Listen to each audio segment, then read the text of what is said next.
یہ اسٹوڈینٹس آج ہم بات کریں گے word problems related to the ratio between the height and shadow of the object. یعنی اگر ہمارے پاس عبارتی سوالات ایسے آ جائیں کہ جس میں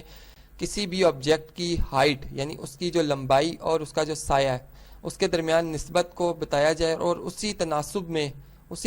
میں یہ کہا جائے کہ آپ ایک اور آبجیکٹ ہے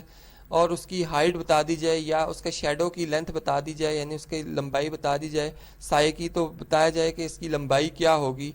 یا پوچھا جائے کہ اس کی لمبائی کیا ہوگی. تو اس طریقے سے اگر کوشچن آ جائے تو اس سے کیسے ڈیل کریں گے آج ہم اس بات پر ڈسکس کریں گے. دیکھیں فرض کریں ہمارے پاس اگر ایک ڈے لائٹ کی میں بات کرتا ہوں کہ ایک ڈے لائٹ ہے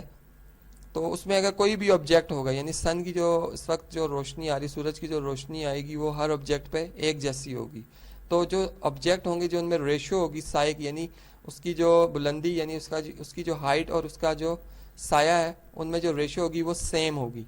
کس طریقے سے؟ یعنی اگر ایک آپ کے پاس آبجیکٹ ہے جس کی ہائٹ میں کہتا ہوں یہ سپوز گراؤنڈ لیول ہے، اس کی ہائٹ میں کہتا ہوں یہ 90 میٹر ہے 90 میٹر ہے اور اس کا شیڈو اس وقت یعنی آپ کو پتا ہے کہ ڈے لائٹ میں ڈفرینٹ ٹائم میں ڈفرینٹ شیڈوز بن رہے ہوتے ہیں. تو یہاں پر ہم سپوز کرتے ہیں کہ اس کا جو شیڈو بن رہا ہے وہ فار ایگزامپل 10 میٹر بن رہا ہے. ٹھیک ہے. اسی طرح سے ایک آبجیکٹ ہے جس کی ہائٹ اس سے اگر زیادہ ہو یعنی سپوز اس کی ہائٹ جو ہے وہ میں اس سے زیادہ انکریز کر دیتا ہوں یعنی یہاں پر اس کو میں سپوز کرتا ہوں کہ یہ 120 میٹر ہے. تو اب اس کا جو شیڈو ہوگا لازمی بات ہے کہ ہمیں جس طرح 90 میٹر اگر ہائٹ ہے تو شیڈو 10 میٹر بن رہا ہے یعنی اس کا سایہ 10 میٹر بن رہا ہے. تو اب اس کا سایہ جو ہے وہ 10 میٹر سے کیا ہوگا زیادہ ہی بنے گا، لیکن وہ کتنی اس کی قیمت ہوگی اس کی کیا ویلیو ہوگی وہ ہم نے فائنڈ کرنی. تو اب اس کو ذرا کوشچن کی فارم میں ریشو کی شیپ میں اگر لکھیں تو کیسے لکھیں گے؟ یعنی یہاں پر ہمارے پاس جو کوانٹیٹیز آ رہی ہیں جیسے ہائٹ جو ہے، اب ہائٹ چونکہ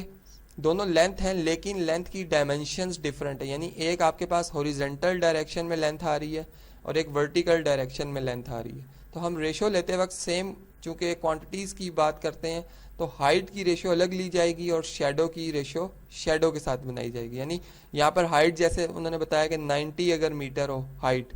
تو شیڈو جو ہے وہ شیڈو جو اس کا بن رہا ہے وہ 10 میٹر بن رہا ہے. اسی طرح سے اگر ہائٹ جو ہے وہ 120 میٹر بنا دی جائے یا کم کر دی جائے، اب سیم یعنی اس میں آپ اس پرابلم کے ساتھ بھی کر سکتے ہیں کہ کم بھی کر دیں تو ظاہری بات ہے شیڈو جو ہے وہ کیا ہوگا کم ہو جائے گا. اس طرح سے یہاں پر ایکس ہم لکھیں گے جو ان نون ہے. اب اس کی ریشو یعنی ان میں جو ایک تناسب قائم کیا گیا پروپورشن جو ان میں پروڈیوس کیا گیا اگر ہم اس کو دیکھیں تو یہاں پر ریشو شیپ میں اگر اس کو لکھا جائے اور یہاں اگر ہم دیکھیں 30 کا ٹیبل جو ہے 33 are 90 اینڈ 34 are 120. تو چونکہ ریشو کو لیسٹ فارم میں لکھا جاتا ہے اگر ہم اب اس کو فردر سمپلیفائی کریں تو یہاں پر ہم لکھ رہے ہیں 3:4 از اکول ٹو، چونکہ ان میں ایک تناسب قائم کیا گیا اس وجہ سے یہاں برابر آئے گا 10:x. اب لا آف پروپورشن جو جیسے قانون میں نے آپ کو بتایا تھا کہ ہمارے پاس جو تناسب کا قانون ہے جس میں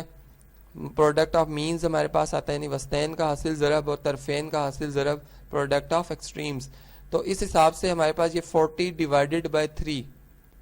اکول ٹو ایکس. ایکس کی جو قیمت آئے گی وہ 40/3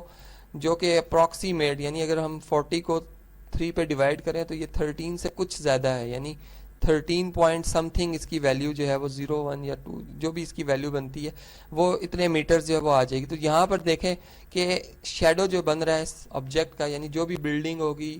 پرسن ہو گیا یا کوئی ٹری ہو گیا یا کوئی یعنی ماؤنٹین ہوگی، تو اس طریقے سے ہمارے پاس کوئی بھی ہائٹ ہے اس کو ہم یہاں پر کنسیڈر کریں گے اور اس کا شیڈو جو ہے وہ فائنڈ آؤٹ کر سکتے ہیں. اسی طرح سے اگر شیڈو بتا دیا جاتا ہے یعنی شیڈو اس کا سپوز بتا دیا جاتا ہے فار ایگزامپل یہ میں نے اپروکسیمیٹ ادھر لکھا ہے رزلٹ، یعنی اگر اس کا شیڈو بتا دیا جاتا ہے اور اسی حساب سے وہ اسی تناسب سے وہ کہتا ہے کہ آپ بتائیں کہ اب اس کی ہائٹ کیا ہوگی، تو آپ بالکل اسی طریقے سے ریشیوز بنائیں گے ان میں پروپورشن پروڈیوس کریں گے اور لا آف پروپورشن یوز کرتے ہوئے ایکس کی یا وائی کی، چونکہ اگر چلے سپوز اس کو ہم ایکس لیٹ کریں گے تو ایکس کی قیمت آپ فائنڈ آؤٹ کر لیں گے.